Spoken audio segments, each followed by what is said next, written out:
Ya. What up gang, Malaysia, Indonesia, Singapura, Brunei. Assalamualaikum, it's your boy Kimis Coverto. Alright, dalam video hari ini kita nak berborak pasal spoiler chapter 1030 yang baru sahaja keluar. Dan setakat yang aku dapat sekarang ni, as at video ni dihasilkan pada 27 Oktober pukul 3.30 petang ni, kita baru dapat mengetahui tajuk chapter 1030 dan hanya ada 4 info je. Dan satu info tambahan berkenaan next week manga tak bercuti. And we will having another chapter next week, Alhamdulillah. So guys, based on spoiler yang aku dapat ni, aku rasa macam susah nak percaya the detail. But sekiranya it's happened, so this chapter will be very fascinating. Alright guys, jom let's proceed with the content. Istimewa cita rasa masa kini, kini ada kelazatan istimewa, kelazatan kopi sebenar Nescafe. Chapter 1030 akan bertajuk Echoes,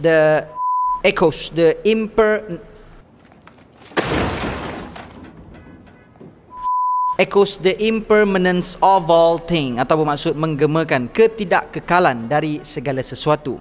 Alright, poin kedua yang kita dapat dari spoiler Red Dawn adalah kita mendapat maklumat bahawa Scratchman Apo dengan X-Drake telah berbincang untuk menjalinkan persepakatan atau aliansi between both of them. So, adakah Apo akan beraliansi pula dengan X-Drake? Dalam keadaan kita tahu bahawa persepakatan antara Lanun hanya akan berakhir dengan pembelotan dari Kaido dan Robin juga sebelum ini.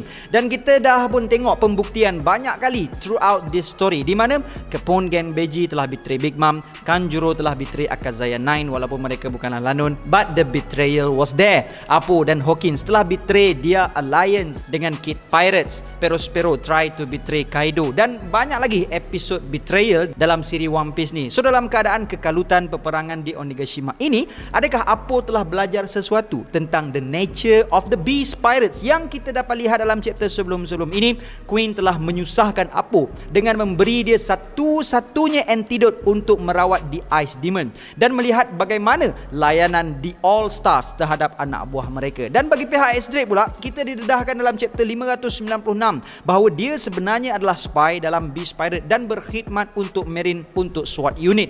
Apabila kita dapat lihat, dia telah menghubungi Kobe di bandar Ebisu, dan oleh kerana dia merupakan satu-satunya one man army di Onigashima, di Wano, so kita boleh tengok betapa struggle-nya dia, terdesaknya X-Drake ni untuk dapatkan aliansi untuk support dia.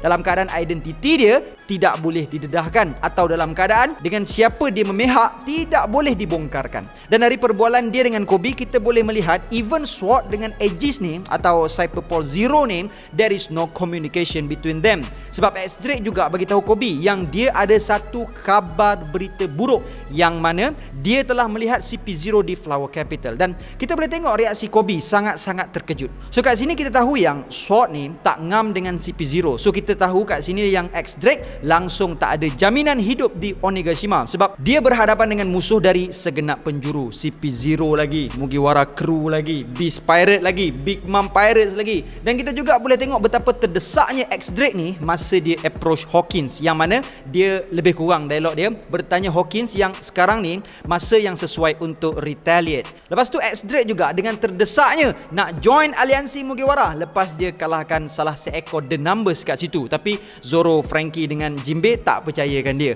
So kat sini kita boleh tengok betapa kedua-dua bekas Captain Pirates ni sangat-sangat terdesak untuk terus hidup, sama macam Hawkins juga sebelum ni. So pada aku kat sini je kita boleh tengok siapa yang layak sebenarnya untuk berada dalam liga The Worst Generation kan. Tak apa. Lepas ni kita buat satu analisis tentang each and every single one of The Worst Generation, dan probably kita buat carta sekali kot untuk kita discuss sama-sama. Okay? Alright, dan pendedahan yang kita dapat dari Red Dawn juga adalah kedua-dua pirates itu ada bersama-sama numbers, number 1, number 2 dan number 3. So number 6, the numbers number 6 ni tak ada lagi. Okay, point untuk X-Drake dan Apo ni jap lagi kita akan try combinekan dengan Law dan Kid. Kita pergi kepada pendedahan tentang dorang ni dulu. Alright, Red Dawn juga mendedahkan bahawa dalam chapter 1030 nanti finally kita bakal didedahkan dengan satu kejutan besar, satu momen yang kita nanti-nantikan setelah Whole Cake Island, which is Another Awakening, bakal ditayangkan oleh Oda kepada kita. So dalam spoiler ni Redon ada bagi tahu kedua-dua Law dan Kate akan membangkitkan atau awakenkan their ability. Cumanya awakening diorang tu merupakan pilihan ataupun serangan terakhir diorang. Yes, surely after all diorang berhadapan dengan Yonko kot. Cuma pada aku benda ni sangat-sangat menarik sebab orang yang kita tunggu-tunggu sangat-sangat awakening dia still disimpan oleh Oda, iaitu Monkey D. Luffy. Instead dia bagi pesaing Luffy dulu untuk buka buah. Jadi dengan awakening kedua-dua Devil Fruit Paramecia mereka, Law telah mampu untuk mencederakan Big Mom dari dalam, manakala Kid telah menukarkan Big Mom menjadi magnet gergasi. Jadi apabila kita mendapat information macam ni, tahulah kita bahawa sangkaan sesetengah fans yang mengatakan bahawa Kid maybe akan buat perkara yang sama macam Douglas Bullet ternyata meleset. Sebab Bullet dia coatingkan everything ke arah dia, sedangkan Kid pula menggunakan awakening dia untuk menukarkan Big Mom jadi a giant magnet. And yes, ramai yang cakap Devil Fruit Kid ni Jiki Nomi ni ada banyak bersamaan dengan Gasha Nomi milik Bullet. Dan pada aku juga Devil Fruit kedua-dua orang ni juga ada persamaan dengan Gocha Nomi milik Charlotte Nushi. Macam Jiki Nomi boleh attract dan repel metal, Gasha Nomi boleh lerai dan cantumkan metal, Gocha Nomi ni pula boleh lerai dan cantumkan manusia. So bertambah lagi lah kita punya persamaan Devil Fruit kat sini kan. Siapa nak come first? Calling for those yang nak buat duit mudah dari rumah, Lucina Academy menawarkan trading yang terbaik dalam The Last Gold Mastery Intake. Dalam Gold Mastery ini, kita akan belajar buat USD dengan teknik shadow entry yang diajarkan khas dari the best Sifu of Gold Trader. 5 teknik penting yang akan diajarkan, dan menggunakan ilmu tersebut, anda berpeluang memenangi RM1,000 dalam kontes belajar dan menang. Belajar ilmu trading advance dengan hanya RM100 dan berpeluang memenangi RM1,000. Jom join belajar rahsia trading Gold Mastery sekarang, kerana setelah intake terakhir ini selesai, harga pendaftaran akan menjadi RM899 semula. Jangan risau dengan result, kerana dah beribu-ribu feedback yang proven dari student yang berjaya dengan 5 teknik rahsia ini. Ada yang berjaya withdraw $134, ada yang berjaya withdraw RM800, sedangkan modal kelas hanya RM100. Bahkan ada yang sampai berjaya withdraw $740. Wow, amazing. Jadi tunggu apa lagi guys? Jom daftar hari ini.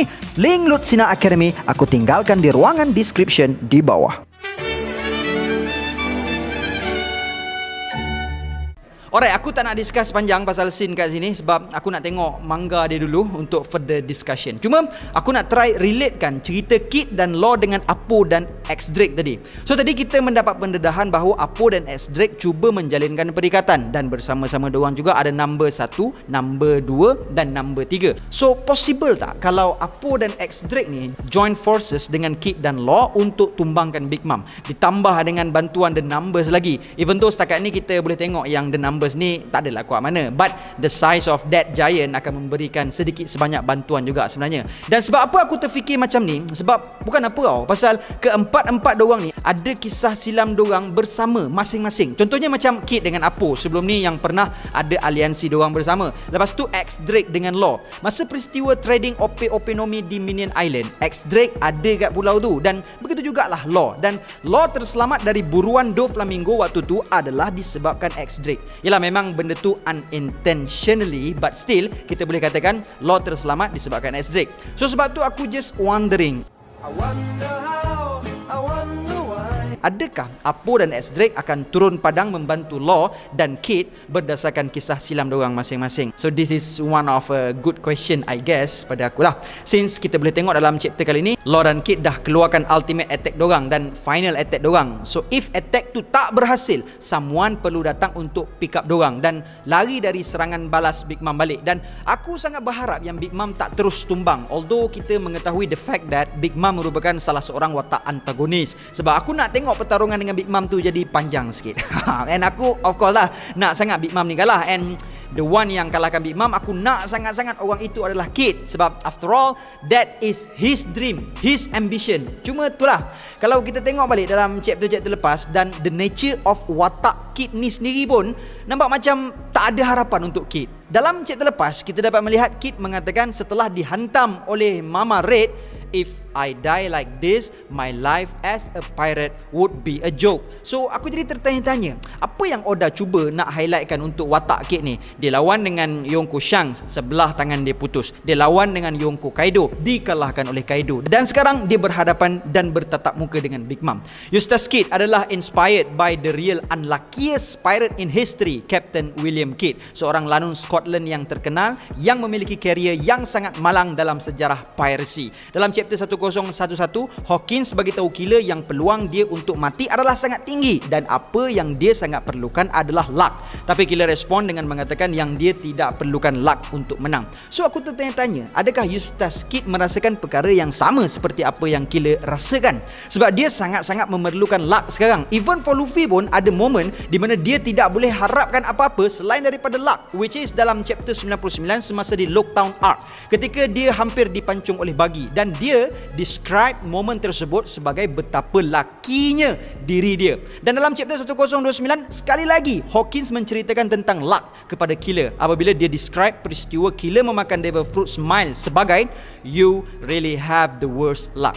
So kat sini kita boleh melihat seolah-olah sengaja Oda nak tekankan yang watak Kid yang dipilih adalah sepenuhnya resembling Captain William Kidd dan Eustace Kid akan menerima nasib malang di unluckiest pirate in history macam mana yang dialami oleh Captain William Kidd juga, which is setelah gagal menumpaskan Yonko Shanks, gagal menumpaskan Yonko Kaido, dan di Onigashima dia bukan sahaja gagal menumpaskan Yonko Big Mom, bahkan terbunuh ketika dia mendapat peluang untuk membunuh Yonko betina tersebut despite fighting alongside him is Law yang juga telah awakenkan devil fruit dia.